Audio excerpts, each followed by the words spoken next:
My twins stole my girlfriend and family took his side. Now they fake peace, but I finally exposed them and watched them lose it all. I'm 25, male, and the youngest of 4 kids between my mom 52, female, and dad 54, male.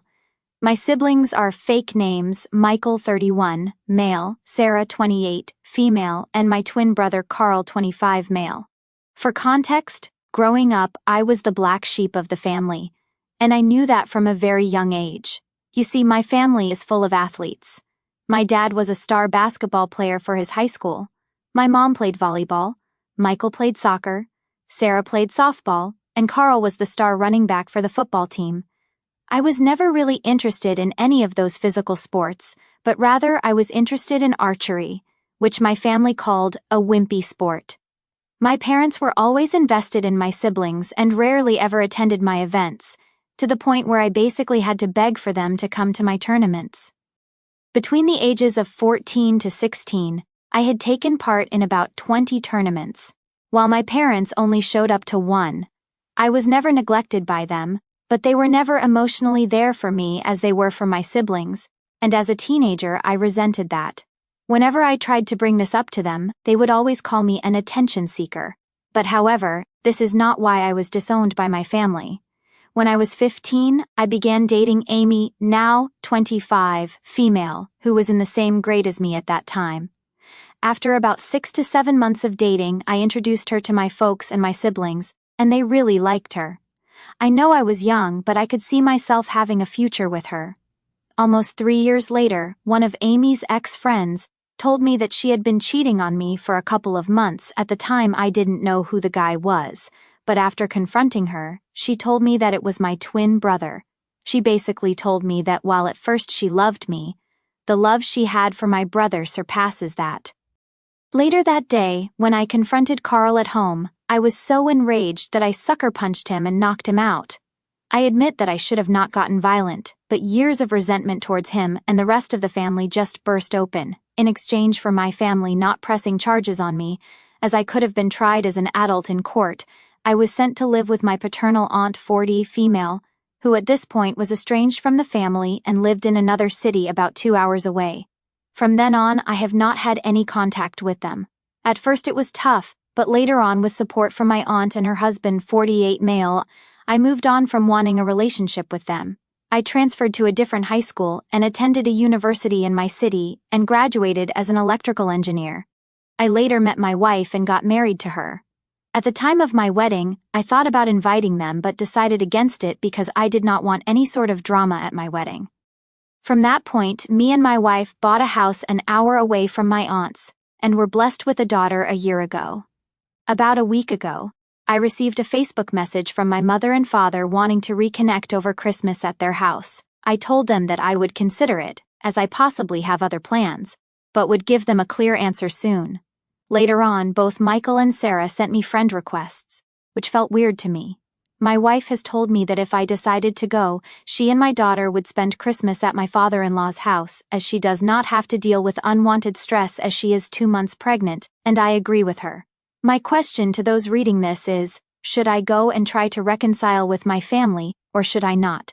I'm very conflicted on what to do. On one hand, they perhaps feel bad about what they did to me and want to apologize for what they did. But on the other hand, perhaps if I go there, they will try to make me apologize to Carl, which I do not want to. Any advice would be helpful. Now for the top comments before reading the update. I think you should go another time. Spend Christmas with your wife and child. Visit your family at a less stressful time to see if they have any ulterior motives. It might just be about them wanting to see their grandchildren and not so much about you, which would be hurtful. Yeah, I agree. Go another time. I was thinking the same thing. It could be something related to the grandkids. Spend Christmas with your wife and child. Christmas is too big of an event to meet them. Also, update us. I can't get this post out of my head. I can't imagine parents kicking out their child who is betrayed by their other child. They might want to reconnect due to money, grandchild.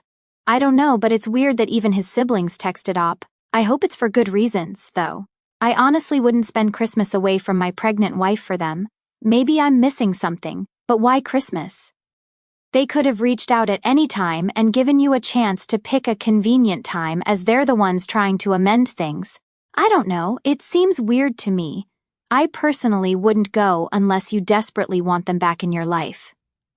They found out you have a kid and are successful, and now they're trying to heal the family so they don't look like trash that abandoned their son years ago.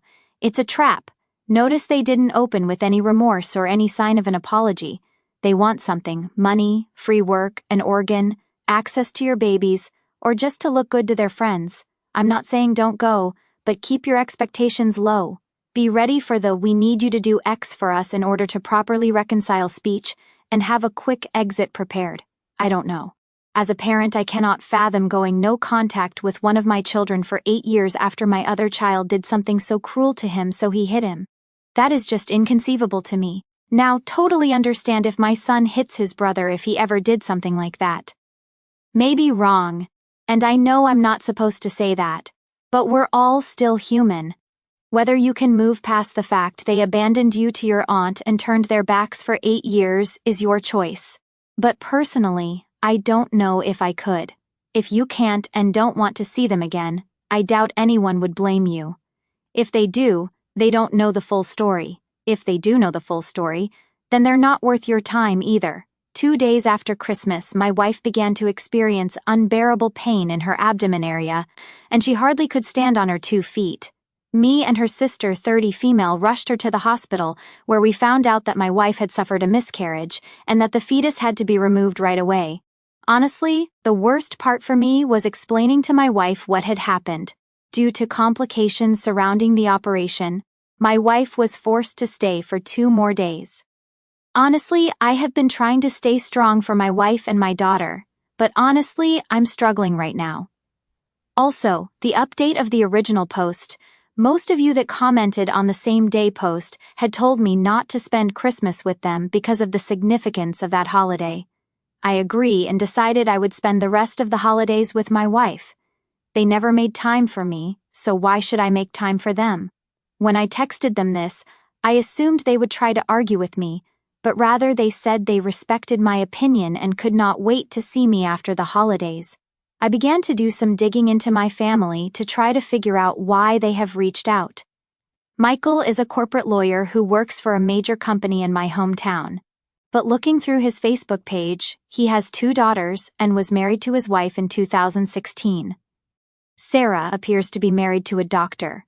She herself 8 years ago was studying to be a nurse, and they have a son together. I have a friend who lives in my hometown and has parents who are friends with my parents. When I asked her about Sarah, she told me that Sarah had divorced her first husband, the one she was dating 8 years ago, after he had committed mail fraud. Carl got married to Amy right after high school and they have 2 kids together. I cannot exactly figure out what he or his wife does for a living through Facebook, but judging that they bought a big house last year in the midst of a pandemic tells me they are not really struggling. My dad seems to be going through a midlife crisis, and my mother is really into the wellness community. And then I began to list their reasons of why they wanted to possibly reach out to me now. 1, money, and likely because 8 years ago my parents' combined salary was higher than my wife and my salary, and given that my siblings are not struggling financially makes me think money is not a reason. 2, organ donation could be the case but seems unlikely. But a commenter said that it could be that Carl, given he is my twin, would be my most likely match, and I think it's unlikely because he was tagged in a Facebook post skiing just a week before Christmas. 3, regarding my daughter, they could possibly be reaching out to me to have a relation to my daughter, but I honestly am not sure. My daughter is not the first granddaughter for my parents, so I do not know why they want to meet her. They most likely found out my daughter existed because my wife's Facebook account was public. She has since privatized her account. But then I contacted my aunt who took me in, informing her about the situation, and she explained to me why they were reaching out to me after all this time. To understand the situation, you need to understand why my aunt was estranged. My paternal grandpa 79 male and grandma 76 female had 4 children. My dad was the second oldest, and my aunt was the third. My aunt after college decided that she would not work for the family business and went to live on her own. My grandparents immediately disowned her and refused to have any contact with her. However, about 4 years ago, my grandpa began to reach out. About a month ago, my grandpa had been asking about me and what I was doing in life and whether I was married or had kids. My aunt responded by calling the grandpa out for wanting to know about me after he supported Carl for what he did. That is when the whole situation changed. My grandpa told my aunt that it's because I had cheated on Amy with one of her close friends, so I deserved to be outraged. My grandpa is a religious nut, so he looks down on cheating. He had been told by my family that after the friend who I allegedly cheated with confessed to Amy, she went to Carl and Sarah for support and comfort. But when I found out about this, I confronted and brutally attacked Carl and Sarah. While Sarah was the one who tried to break me and Carl apart, I did not lay a finger on her, and I did not do that to Carl. When my aunt was telling me this, my jaw dropped. I could not believe that they hated me so much that they were willing to make a big, terrible lie about me and spread it around. My aunt later told Grandpa the full truth and what truly happened. My aunt told me he was shocked because he always thought Carl was a good kid. My grandma then asked my aunt for my number, which she declined to give. I figured out why my parents and siblings wanted to get in touch with me. It turns out my grandpa had told my parents and my siblings that if they did not apologize for what they did to me and have me over for the family Christmas dinner, they would be cut off from his will. For context, he is a multi-millionaire, so that is why they reached out to me, not to apologize about how they all wronged me in the past, but rather because if they did not, they would not get anything from Grandpa. What a bunch of greedy people. After hearing about this from my aunt, I decided to block all of them. Why should I respond to them at this point? All of them are dead to me. I have a wife to support after what she went through, and a family that respects me and my in-laws. However, this does not end here, as 3 days after New Year's Eve, I received a call from an unknown number on my work phone. I'm used to getting calls from unknown numbers because of my career, but when I picked up, I heard my grandfather's voice. He most likely got my number from my company website. The first thing he did was apologize for not trying to get in contact with me. For the past 8 years, he told me he was sorry that he could not be there for important events such as my graduation, the wedding, and the birth of my daughter. I was not really close to him before, so him cutting me off did not bother me. Later in the call, he told me he was so disgusted with the rest of my family that he is cutting them off as well and adding me to it. I honestly do not know how to feel about that, as the money would be helpful, but at the same time I do not want him to use that as a way to force a relationship between me and my daughter. We talked for about half an hour on the phone. The call once made me think that perhaps I could build a good relationship with my grandpa, but then he told me something that got me really pissed. He told me that he was disappointed that my daughter had not taken the family name. For context, after I got married to my wife, the issue of what last name to use as a couple came up. For some legal reasons, I wasn't able to change my last name to my wife's last name, but we decided as a couple that all of our future children would have her last name. At this point, I unloaded on my grandpa, calling him a senile old man and many other hurtful things, and told him to never contact me ever again. The audacity of this man to say that after what I went through is something I will not let him use the money I receive in the will to control me. Even if I receive the money, I will donate it to a local charity, but he's a man of false promises, so this is unlikely. These past few weeks have been really tough for me, and I hope to make it to the other side. My wife has privatized her Facebook account, and my in-laws have done the same. What they do to try to contact me is beyond me, how they would probably hire a private detective to try to find me. I believe they do not know where I live, but you never know. I've thought to get a restraining order, but given that there are lawyers within the family means getting a restraining order will be hard. A lot has happened since the last time I posted, and I've got some pretty heavy stuff to share. So let's start with my grandpa. Our relationship has always been a bit rocky with lots of ups and downs, mostly because we just didn't talk much, but recently he did something that totally caught me off guard. He actually agreed with my decision to give my kids their mom's last name. Not just that, he's cool with them deciding if they want to change it when they're older. For a guy from his generation, that's pretty progressive, and honestly, it felt really good to hear him support our decision. During a recent visit to introduce my kids to their great-grandpa, he decided to drop a huge bombshell. Out of nowhere, he tells me that he's put me in his will and I'm set to inherit something like 2 to 3 million in assets. Yeah, you read that right. Millions. I was floored, not just because of the amount, but because it suddenly made sense why my estranged family suddenly wanted to get all cozy again. This whole inheritance thing has really made me rethink their motives. It's pretty clear now that their sudden interest in reconnecting had more to do with the potential money coming my way than any real desire to make amends. It's kind of sickening to realize that, but it's not entirely surprising given our history. This whole situation has thrown me into a loop, making me think back to all the family drama over the years. I've always been the odd one out, because I wasn't into sports like the rest of them. I got into archery, which they all thought was lame. My twin brother's betrayal 8 years ago was the last straw. He got involved with my girlfriend at the time, and instead of getting any support, I was the one who got kicked out. They sided with him and pretty much erased me from their lives until now. Fast forward to now, and after being out of touch for so long, they hit me up wanting to reconnect just as Grandpa changes his will. Coincidence? I think not. Introducing my kids to Grandpa went better than expected. It was kind of nice seeing them meet him, and he actually seemed to enjoy it too. We had some real talk, and he shared a lot of old family stories, which was interesting and gave me a lot to think about. But it's tough to shake off the feeling that there's always some angle or hidden agenda with my family. Now I've got to figure out what to do next.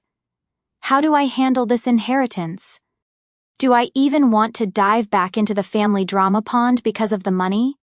And how do I deal with Grandpa's newfound interest in my life without feeling like it's all just because of the will? This is a lot to process, and I'm trying to figure out the best way to move forward. If anyone's got any advice or has been through something similar, I'd love to hear it. Family can be complicated, and right now it feels like I'm in the middle of a soap opera. Thanks for letting me vent here. This community has been a great support through all of this craziness. Someone, I suspect one of my uncles who's always been a bit of a blabbermouth, leaked the info about Grandpa's will changing. Suddenly my Facebook inbox is like a war zone, bombarded with messages from family members I haven't heard from in ages. They're accusing me of everything under the sun, from being a master manipulator to tricking a sweet old man into giving me his fortune. Honestly, the creativity of their accusations could fuel a Netflix series. The irony here, I haven't done anything. I barely even talked to Grandpa, let alone have enough influence to change his will. But here we are, with me as the family's new favorite villain. Let me paint a picture of the kinds of messages I'm getting. 1. My older sister, who usually can't even remember my birthday, sent me a long rant about family loyalty and how I've betrayed everyone's trust. She ended her message with a passive-aggressive hope you're happy with yourself. 2. Then there's my cousin Dave, who's suddenly interested in reconnecting after years of silence. His message was all sweet and nostalgic until he hit me with a "so" about Grandpa's will. 3. And let's not forget Aunt Linda, who straight up accused me of using dark magic, her words, not mine, to influence Grandpa. I didn't know whether to laugh or be offended. Honestly, the audacity and the theatrics of it all have turned into my new form of entertainment. My wife and I have started taking bets on who's going to say what next. Will Uncle Joe claim I brainwashed Grandpa with some high-tech gadget? Will Cousin Sarah start a Facebook group to save Grandpa from my clutches? The possibilities are endless and bizarrely amusing. Here's the thing, this whole fiasco has really put things into perspective. Watching my family lose their minds over money has just reaffirmed why I stepped back from them in the first place. There's something liberating about seeing their true colors on full display. It's like confirmation that I made the right call by keeping my distance. Plus, it's not about the money for me. I've built a life that I'm proud of, far away from the family's toxicity. I have a beautiful wife, great kids, and a peaceful home. No inheritance can top that, no matter how many zeros are attached. Grandpa, for his part, seems oblivious to the chaos he sparked, or who knows, maybe he planned this as a final test to see who's who in the family zoo. Last I heard from him, he was just concerned about making his peace, setting his affairs in order, and making sure I knew he supported me. It's weirdly touching, even if it's caused a hurricane of family drama. For now, I'm just sitting back and watching how this all unfolds. I'm keeping records of all the messages, partly for legal cover if things get nastier and partly because you never know when you'll need a good laugh at the absurdity of it all. As for responding, I'm staying out of it. No messages, no calls, no engagement. Like watching a soap opera where you root for the chaos but stay safely on your couch. Thanks for letting me vent and for all the advice you guys have offered in the past. It's been a wild ride, and somehow sharing it here makes it a bit easier to handle. A few of my family members have officially crossed into uncharted territory. They're suing me. The reason, they believe that because my children don't have the family surname, I shouldn't inherit from Grandpa. Their argument hinges on a bizarre interpretation of family legacy and entitlement, which frankly is just a thinly veiled attempt to get their hands on Grandpa's money. But that's not all. They're also challenging the validity of Grandpa's will by questioning his mental health. According to them, only someone not in their right mind would leave a significant portion of their estate to someone whose kids don't carry the family name. They're painting a picture of me as some kind of master manipulator who tricked a vulnerable old man into writing them out of the will. Grandpa was absolutely furious when he found out about the lawsuit. Despite his age, he's got a fire in him that I've always admired. He called me up, fuming, and assured me he had everything under control. I've got a good lawyer, and I'm not about to let these greedy opportunists tear my family apart, he declared. It was both reassuring and sad to hear him so worked up over his own family's actions. He's now fully engaged in this battle, actively working with his lawyer to defend his decision and prove his mental competence. He's made it clear to everyone that his will reflects his true wishes, and that he made those decisions with a clear and sound mind. This lawsuit has thrown the family into chaos. Some members who were initially on the fence have now chosen sides, with most aligning against me, driven by either greed or spite. The few who remain neutral are staying out of the fray, but the tension at family gatherings, not that I attend these, is reportedly through the roof. The reactions to Grandpa's staunch defense of me and his will have been varied. Some are shocked that he's taking such a firm stand, while others are angry and doubling down on their claims. It's like watching a family implode in real time. On the legal front, things are looking pretty solid for us. Grandpa's lawyer is one of the best in the business, and he's been thorough in documenting Grandpa's mental fitness and the clarity of his intentions when he revised his will. They've gathered statements from his doctor, friends, and other family members attesting to his mental acuity. We've also been preparing for the possibility that this could drag out. The lawyer has been very proactive in organizing our defense and ensuring that every possible angle is covered. It's been a lot of meetings, a lot of paperwork, and a lot of strategy sessions, which are surprisingly draining. This whole ordeal is taking its toll on everyone. For me, it's been a whirlwind of stress, frustration, and disbelief. Watching my family turn against me over money has been disheartening but also eye-opening. My wife has been my rock, helping me navigate these turbulent waters and keeping our home life as normal as possible for our kids. Grandpa, meanwhile, is both angry and heartbroken. It pains him to see his family divided like this, but he's also determined not to let greed win. He spends a lot of time with his lawyer, making sure everything is ready for whatever comes next. So the big news, we won the case. And not just a simple win, it was a landslide. The judge dismissed my family's claims against Grandpa's will, stating clearly that there was no evidence of any manipulation on my part, and that Grandpa was completely of sound mind when he made his decisions. But here's the kicker. Because their claims were deemed so baseless and frivolous, the court also ordered them to pay both Grandpa's and my legal fees.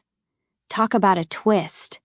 You'd think that losing the case and having to cough up money for our legal expenses would make my relatives rethink their actions, but it only led to the next act of this saga. Shortly after the verdict, several family members started showing up, literally coming to my door, and calling me non-stop, begging for forgiveness. They wanted me to somehow convince Grandpa to reconsider and put them back in his will. It was a total 180 from their previous aggression and entitlement. I've got to say, telling them to buzz off was one of the most satisfying moments of my life. After years of being the black sheep and then being dragged through a legal nightmare, I had no sympathy left for their pleas.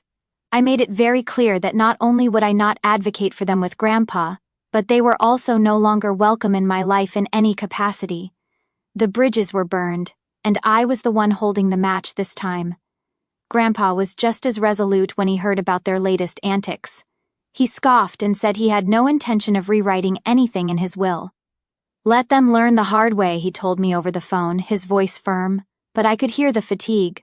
The whole ordeal had taken its toll on him, too, but he was relieved to see justice served and to know that his real intentions were upheld. This whole experience has been eye-opening. I've learned that family isn't always defined by blood, but by actions and respect. My true family, the people who stood by me through all of this, consists of my wife, my kids, Grandpa, and a few loyal friends. Everyone else is just background noise now. With the lawsuit behind us, I'm focusing on the future. We're planning a little getaway to decompress and celebrate the victory. Just me, my wife, and the kids. As for Grandpa, I've promised to visit more often with the kids so he can enjoy his great-grandchildren without the shadow of family greed looming over us. Thanks to all of you for the support and advice throughout this battle. It's been a wild ride, and sharing here has been incredibly therapeutic. My grandpa, who was a central figure in my life and recent stories, has passed away. It's been a rough time, but not just because of the grieving process. True to form, the family drama didn't pause to give us a breather. My grandpa recently passed away after a brief illness. It wasn't entirely unexpected given his age, but it's still a hard hit. Among his final arrangements, he left behind a personal letter for me, which was both touching and clarifying. In it, he expressed deep regret for the years we lost when we were estranged and explained some of the reasons behind his decisions. He apologized for not being there when I needed him and expressed how proud he was of the person I've become despite the family chaos. The letter is something I'll always hold dear. It was written in his meticulous handwriting, each word carefully chosen, and it provided a lot of closure on issues that had bothered me for years. It was Grandpa's way of making peace, and I'm grateful for that. As executor of his will, I had a front-row seat to the unfolding drama once his will was publicly read. Grandpa was quite wealthy, and he left a substantial inheritance to me, acknowledging in his will that this was both a gesture of love and a means to make amends. You'd think that after the recent court battle, which affirmed Grandpa's mental competence and right to decide on his estate as he saw fit, my relatives would step back. Well, think again. Almost immediately, my phone started blowing up with messages and calls. Relatives who hadn't bothered to check in on Grandpa or me for years were suddenly keen to express their grief and family solidarity. But it didn't take long for their true motives to surface. Here's a rundown of the kind of messages I'm dealing with. A cousin I haven't seen in over a decade messaged me about how they're struggling with mortgage payments and how a small help from the inheritance could save their family home. An aunt who famously declared I'd never amount to anything suddenly recalled our close childhood bond. She hinted heavily that investing in her failing business would be what Grandpa wanted, as it would keep the money in the family. My younger brother, who sided with others during the lawsuit, sent a long, rambling email about how unfair it was that I was hoarding family resources that could benefit everyone. I've had to be firm, maybe even harsh. My response has been consistent: no. I explained that the inheritance was a legal matter settled by Grandpa's clear wishes, and not a family slush fund. I've also reminded them that their current financial or personal situations, while unfortunate, are not reasons for me to disregard Grandpa's final wishes. Given the previous lawsuit, I'm not taking any chances. I've consulted with my lawyer to ensure all interactions that could be legally relevant are documented. My wife and I are also planning how to use the inheritance responsibly. We're looking at setting up educational funds for our kids, contributing to charity, and possibly investing in a few long-term financial securities. We want to honor Grandpa's memory by using this inheritance to secure our children's future and help others, not fuel endless family greed. This whole ordeal has been exhausting and enlightening. I've come to see how toxic dynamics can overshadow genuine relationships and how money can twist familial bonds into something unrecognizable. My focus now is on my immediate family, my wife and kids, and on moving forward with the lessons learned from Grandpa's life and the recent conflicts.